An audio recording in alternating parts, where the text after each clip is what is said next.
know you've thought about it. How far is it across? It's 21 miles across. Currents changing every few hours. Freezing water. The hardest test in all of sport. Decided to swim the English Channel. What do you mean? I'm going to swim the English Channel. No, I'm saying... I wasn't asking. They're rooting against you, Trudy. They want the water to win. I came all this way. Might as well see England. Jellyfish! She's gonna have to swim through.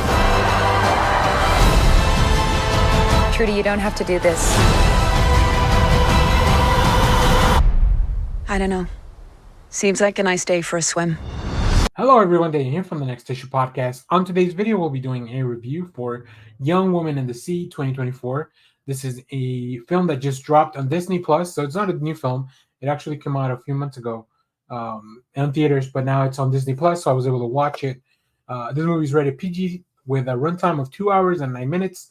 We have a Rotten Tomatoes score of 88% from the critics, 98% from the audience, and a 3.6 Letterboxd average rating as of the recording of this video. This film is directed by Joachim Roning, who has directed films like Maleficent, Mistress of Evil, Pirates of the Caribbean, Dead Men Tell No Tales. So it looks like Roning has been doing a lot of those sequels over at Disney for live action stuff. So this is also a Disney film. So it makes sense that they would get a director that they are kind of used to working with as a studio. So the film itself, it tells the true story of young Trudy Ridley, who fights to overcome adversity and the animosity of a patriarchal society to rise through the ranks of the Olympic swimming team. Against all odds, she sets her sights on completing a staggering and dangerous journey to become the first woman to swim across the brutal 21-mile stretch known as the English Channel. This film stars Daisy Ridley as Trudy, Tilda Cobham Hervey as Meg, Trudy's sister, Stephen Graham as Bill Burgess. We also have Kim Bodnia as Henry Ridley. That's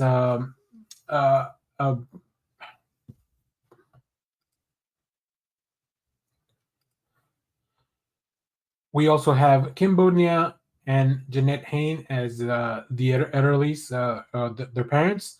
We also have Glenn Flesher as James Sullivan, Stian Clifford as Charlotte Epstein, who is the first coach for Trudy, and of course the doctor himself, Christopher Eccleston, as Jabez Wolf, who is another one of the trainers for young Trudy. So before I get into the review deeply, I actually tried to go watch this at the theater.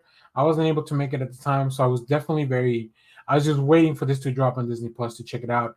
That happened the weekend that I'm recording this video. So I like Daisy Ridley. I think she's really good at some of these roles where it's all about overcoming the odds. And in this one, like, what better way to kind of put that to the test than to have to swim the English Channel? So yeah, I mean, this is kind of based on a true story. So maybe there's some spoilers that are already out there, but I'm not going to go into spoilers themselves for the movie. This film tells the compelling story of Gertrude Trudy Ridley, the first woman to swim the English Channel. And I think the film really follows that journey beat for beat. It's very linear. We get to see a lot of her triumphs, a lot of the obstacles that are in her way.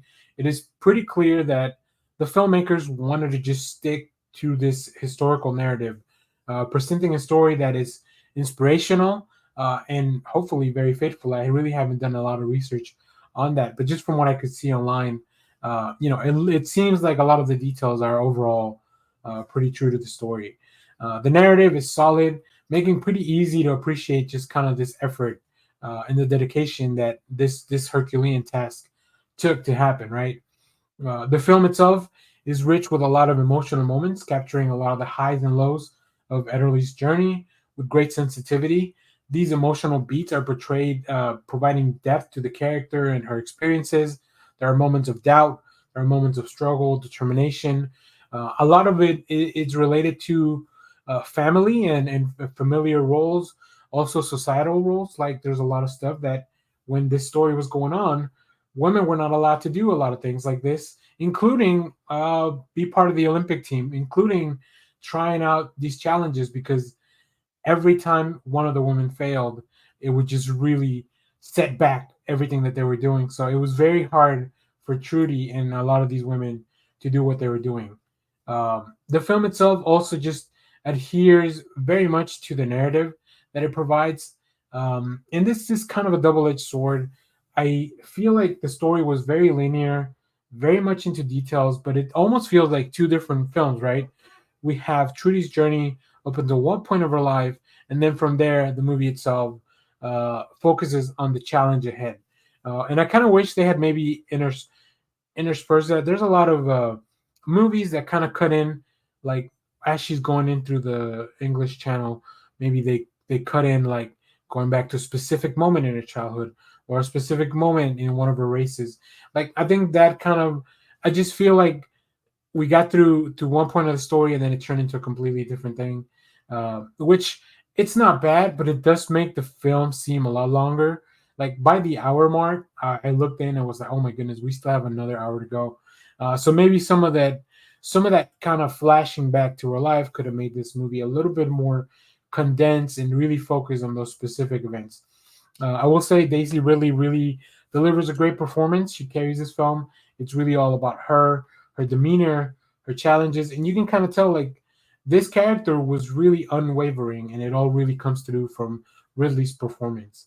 And you know, this idea of never giving up, never quitting, no matter what the obstacles are in your way, like it really comes across only because Ridley and the cast around her are really making this feel like it's real. Yeah, so that was really enjoyable. There's a lot. I can't imagine the amount of time Ridley and a lot of the people in the cast had to spend in the water for this. So that's already within itself. Anytime you work in water or have to be wet for the movie that you're shooting, like that's already an obstacle in itself. So definitely high praises for that. So yeah, this is a very straightforward film. It like I said, to me the pacing felt a little long. It felt a little bit slow, and maybe there was some stuff that could have been done to augment that experience and augment like really the way we were following the story. But I was never bored. I was really enjoying the film all the way through, really. But there were moments where I was just kind of checking for time, like, oh my goodness, we still have a long way to go. And that's probably what it felt like swimming the English Channel, where she has a long way to go still. Yeah, I recommend this. If you have a couple of hours, throw it up on Disney Plus. It's definitely a feel-good film. In the vein of some of the things that Disney has done with some of these true to life stories, like Remember the Titans and stuff like that. I think it really gave me a lot of those same vibes where I'm like, yeah, this is about showing you just like the unyielding human spirit and how you can overcome some of these obstacles. And that's always nice. It's always really good to see stuff like that as well. So if you have seen this film, let me know. What did you think about it down in the comments? As always, thank you for watching, everyone. Remember to share, like, subscribe, hit the bell so you know when we go live. That is most Saturdays, 10 a.m. Central Standard Time. Stay tuned. We have more comic reviews, trailer reactions, TV recaps, all that fun stuff in the channel. And as always, thanks for watching, everyone. Bye.